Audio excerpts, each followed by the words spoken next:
Obi-Wan couldn't have said it better. Lightsabers are indeed an elegant weapon for a more civilized age.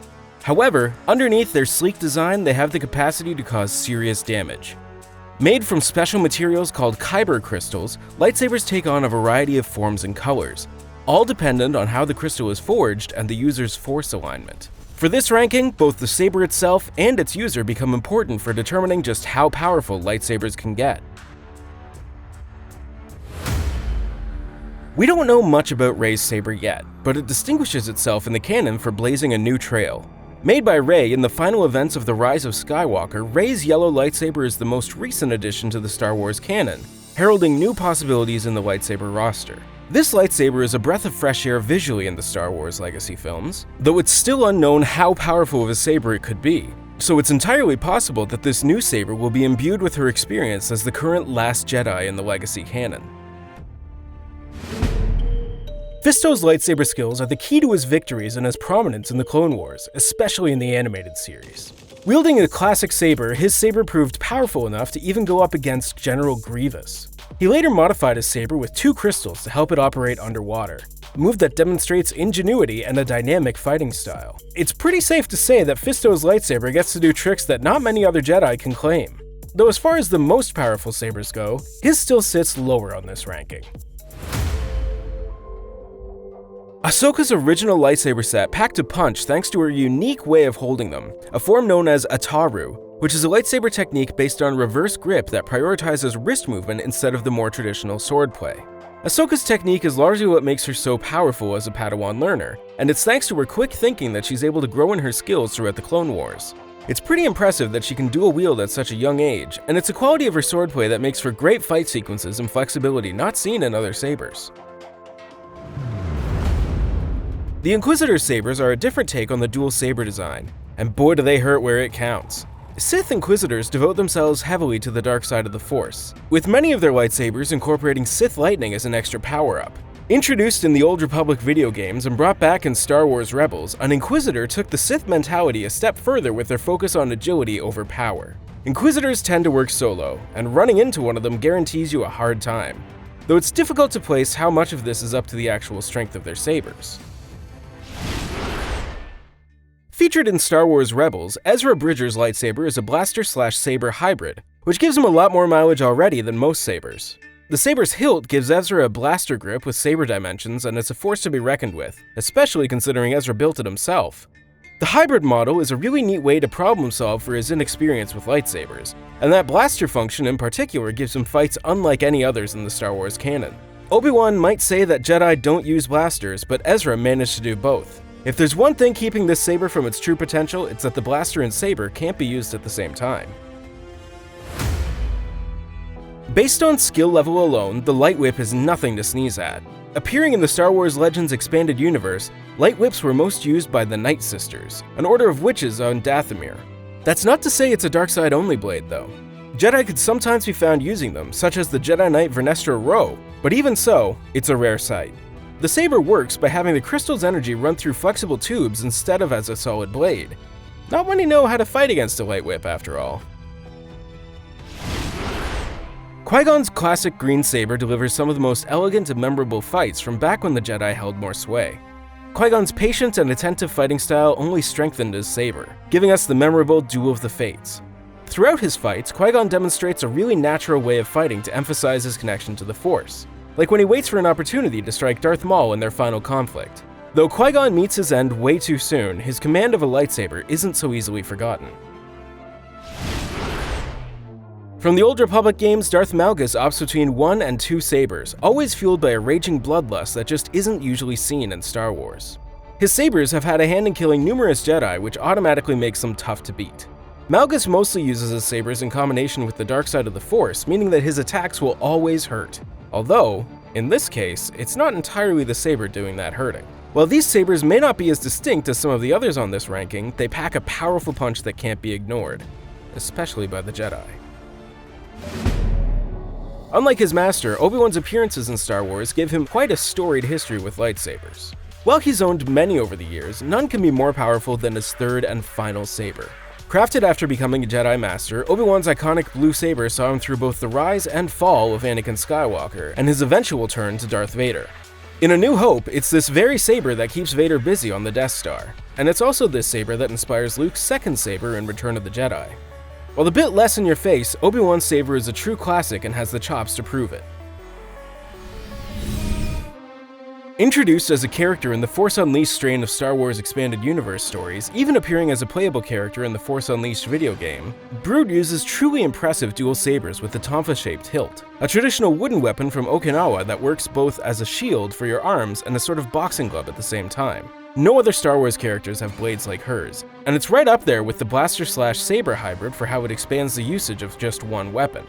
However, the Tonfa saber ranks slightly higher in this case for how it can be used in tandem with the saber, not to mention more close combat options.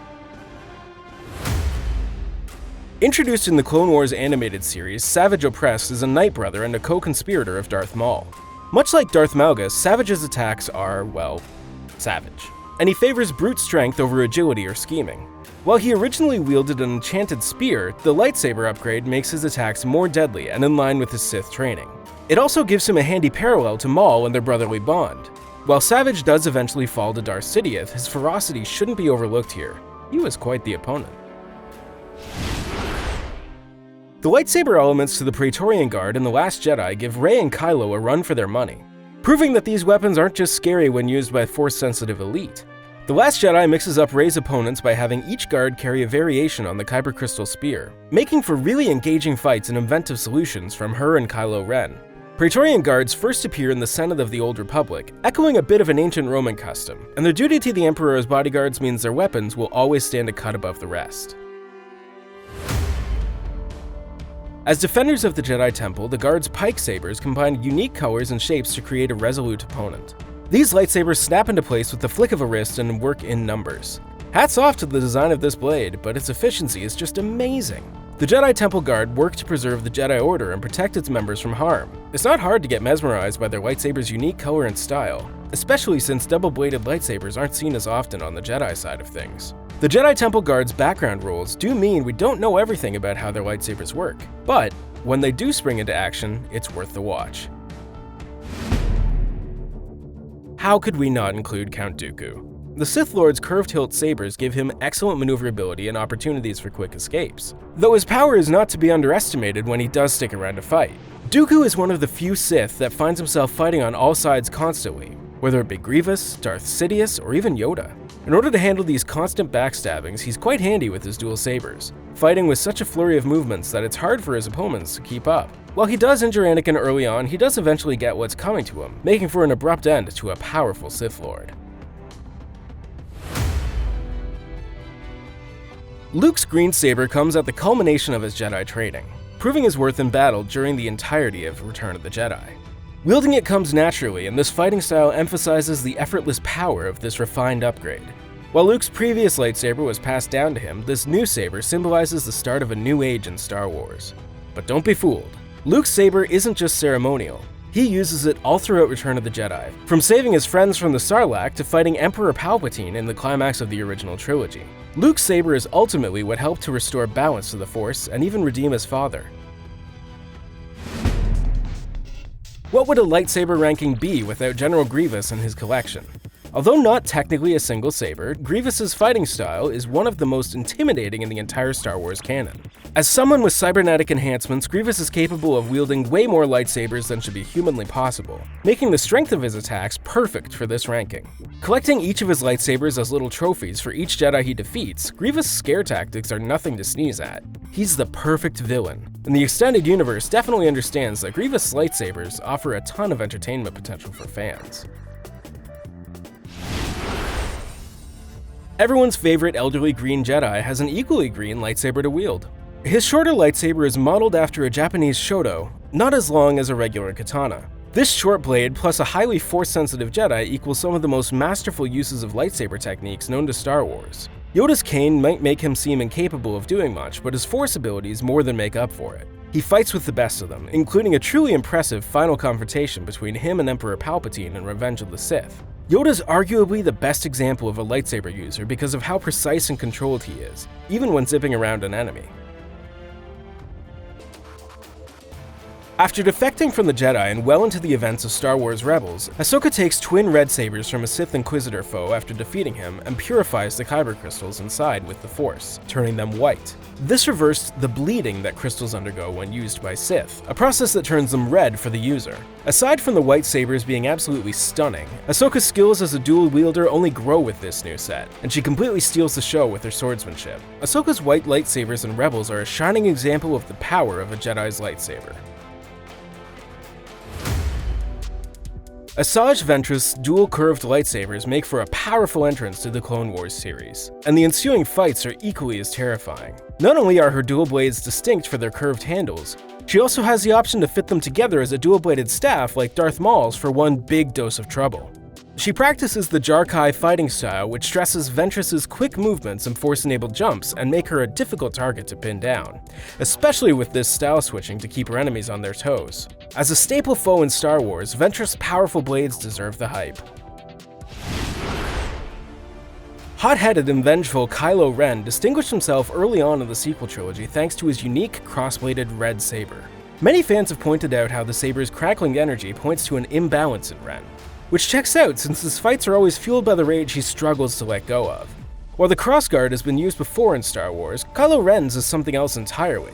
Originally the type of saber that was used millennia before him, Kylo Ren blended both ancient and modern tech into one weapon that sort of epitomizes all of his strengths and weaknesses. We're on the home stretch now. Honestly, what else needs to be said about Darth Vader's lightsaber? Forged after his transformation in Revenge of the Sith, this saber is a scourge on everyone who happens to cross it. From the duel with Obi-Wan on the Death Star, to confronting Luke on Bespin, and even in more recent years, like the heart-pounding final act in Rogue One. Vader's lightsaber continues to influence so much not only about Star Wars, but also how lightsabers can function in its many stories. Now this is Star Wars.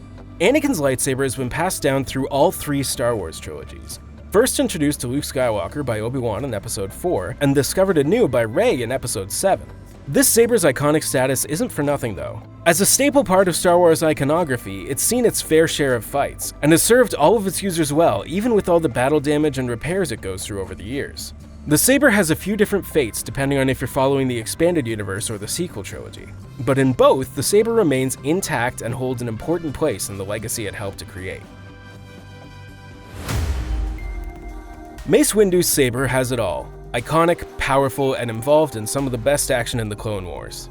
This purple lightsaber may have originally been just a fun request from actor Samuel L. Jackson, but it turns out that the unique color and the strength of its wielder are no less worthy of a top spot in this ranking. Time and again throughout the events of the Clone Wars, Mace Windu proves his mettle on the battlefield as both a skilled fighter and a gifted leader. He may be a fan favorite, but it's for a good reason. Windu's command of any battle distinguishes him almost as much as his saber. Darth Maul's double-bladed lightsaber is without a doubt one of the most iconic of its kind in Star Wars. Interestingly, Maul does a little fake-out when we first see him fight Qui-Gon in The Phantom Menace. It's only after, at the big battle of Naboo, where he unleashes the full potential of his blade. Not only does this give the Jedi a bit of a fright to see Maul's lightsaber grow another blade out of nowhere, it also proves just how skilled of a fighter he really is, mastering both the dual and single blade wielding techniques. Overall, Darth has the most iconic and most powerful dual lightsabers in the entire Star Wars canon. Even if other dual sabers exist, Darth Maul will always take the cake.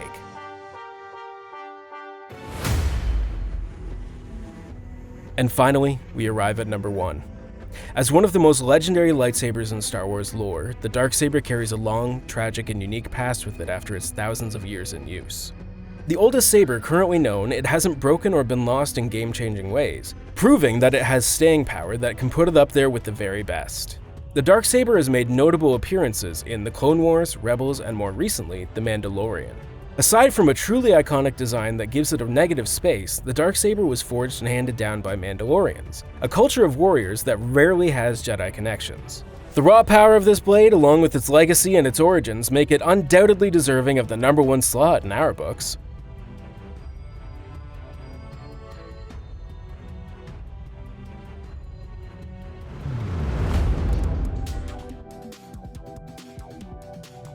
Seeing how lightsabers rise to the challenge in battle is just one of the many things that keep fans coming back to Star Wars. What lightsabers do you think are the most powerful? Be sure to let us know in the comments and subscribe for more Star Wars from CBR.